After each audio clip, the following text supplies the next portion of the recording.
But our next guest is a very concerned parent who did not homeschool his kids, but took it to the next level and built a school in his own backyard.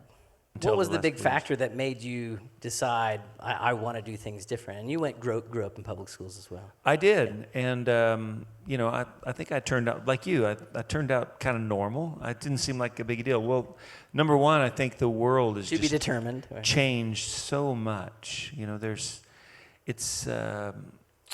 It's just a crazy world out there, it feels like. I mean, maybe everybody said that 10 years ago or 20 or 30 years ago, but it feels like it's changed a lot. And also, my views on school have changed a lot. As I've gotten older, I realized that the things that were important to me back then, or that I thought were supposed to be important, which was just really concentrated on a great education so the kids could have a good life and be competitive, that's really not on the forefront of my thinking now. I really care more about what kind of child we're raising, and what kind of children the school, how they're molding the children's characters. So that's a whole new thing, and we get to be a little bit of part of that. So, yeah, because you added another R. Yes. Yeah, there's only supposed to be 3 or 4, and I'm not even sure there were 3. Forever it's reading, writing, which is actually a W, and arithmetic, which is an A. And then we added another R, which is all things rural. So 4 R's at our place. And what does the rural look like?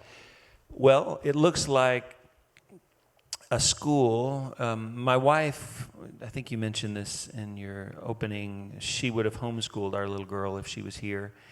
And so the next best option is to build a school at home. And so that's the first thing that it looks like, is a schoolhouse on a farm property. But it also, there's animals. We have chickens. The kids have chickens. They get to spend time with the horses. We have cows. There's going to be a lot more things coming along the way too.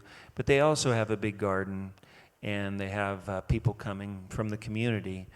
Besides having their regular teachers, we get the opportunity. We kind of look at it sometimes as it's like Mr. Rogers' neighborhood, except in real life, where people come by almost on a daily basis, and it'll be a farmer, and that farmer really has something to teach. It's not somebody dressed up as a farmer.